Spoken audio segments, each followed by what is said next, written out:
The too proud daughter of a billionaire thinks she is better than everyone, and this happened. In a grand mansion on the outskirts of the city, there lived a young woman named Elizabeth. She was the daughter of William, a man whose name was known in every business circle, and whose wealth stretched far beyond the horizon. Elizabeth, with her flawless beauty and grace, was always the center of attention at every social event she attended. But behind her elegant appearance, a coldness lingered in her heart. She had grown up surrounded by luxury, and in her world, there were few who could match her in status or wealth. In her eyes, she was better than everyone else. Elizabeth's life was filled with gold-plated doors, servants, and exclusive parties. She wore designer clothes, drove expensive cars, and had everything she could ever desire. She was used to being admired, to being the one everyone looked up to. Her father, William, was proud of her, yet he could see that she was drifting further away from the things that truly mattered. William had worked his entire life to build the empire that now sheltered them both, but what he had not built was a bond with his daughter. It was a bond that no amount of money could create.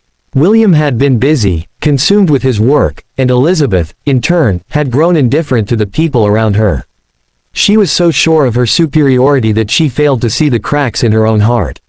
One quiet afternoon, William called Elizabeth into his office. The room was filled with large windows that overlooked the sprawling estate.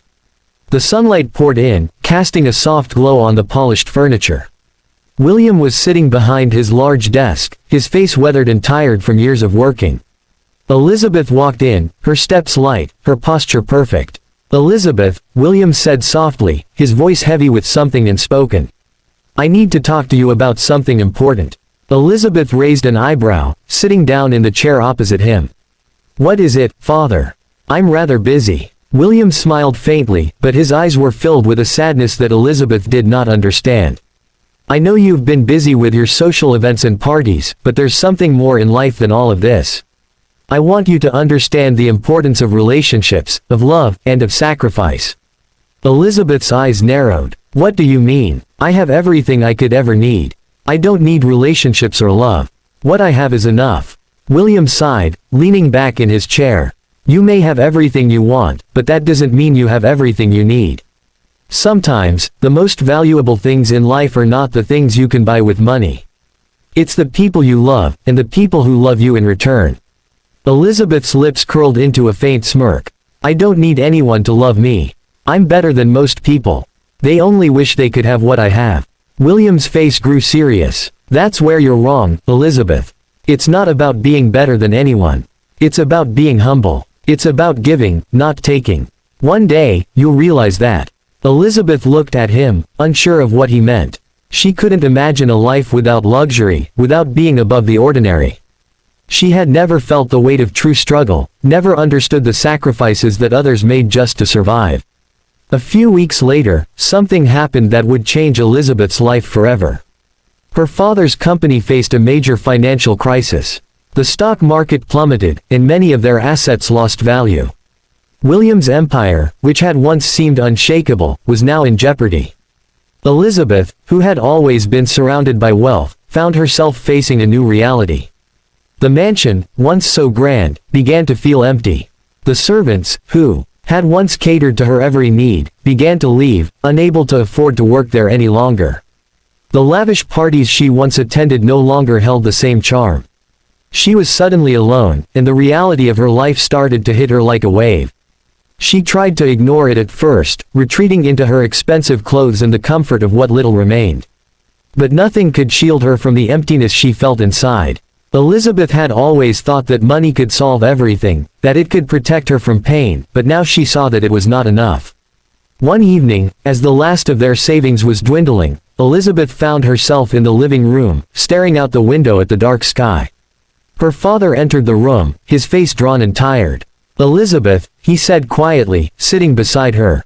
"I've been thinking, I want to make sure that, no matter what happens, we are okay.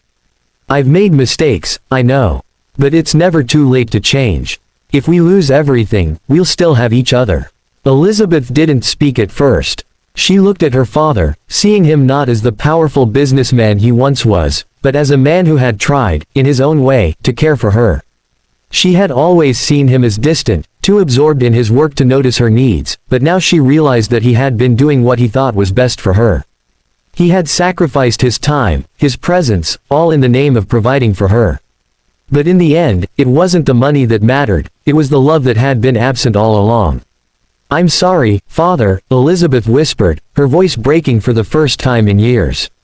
"I've been so blind. I thought I was better than everyone, but I see now that I've lost so much." William reached out, pulling her into an embrace. She stiffened at first, unsure of how to react to the touch. But then, slowly, she relaxed, feeling the warmth of his arms around her. In that moment, the walls she had built around herself began to crumble. The power of that simple embrace filled the emptiness in her heart. Elizabeth finally understood what her father had been trying to tell her all these years. Love, sacrifice, and the willingness to be vulnerable were more powerful than any amount of money. It was the bonds we share with others that define us, not the material wealth we possess. As the days passed, William and Elizabeth found a new way of life. The mansion was no longer filled with servants and luxury, but it was filled with something far more important: love. Elizabeth began to spend more time with her father, learning about the sacrifices he had made throughout his life. She began to see that, despite his flaws, he had always loved her. It wasn't the wealth he had given her that mattered, but the way he had tried to show her that there was more to life than what money could buy. In the years that followed, Elizabeth worked hard to rebuild their lives. She used her intelligence and resourcefulness to help her father with his business, but more importantly, she learned the value of kindness, humility, and empathy. She reached out to those who had once seemed beneath her, realizing that they had stories, struggles, and wisdom that she had never bothered to notice. Elizabeth learned that being better than others didn't make her happy. It was the ability to love, to forgive, and to grow that made life meaningful. And as she embraced her father once more, she realized that it was never too late to change, to open her heart, and to find the true power of love and connection. The mansion, though not as grand as it had once been, was now filled with warmth and laughter. Elizabeth no longer saw herself as someone above others, but as someone who had been given a second chance to live a life of meaning. And in that life, the most valuable thing she had was not her wealth, but the power of embrace, the reflection of love, and the sacrifices that had brought her to where she was today. It was a bittersweet realization, one that carried with it both pain and healing. But Elizabeth knew that, in the end, it was the love they shared that would endure. And with that knowledge, she walked forward into a future that was no longer defined by money or pride, but by the strength of the human heart.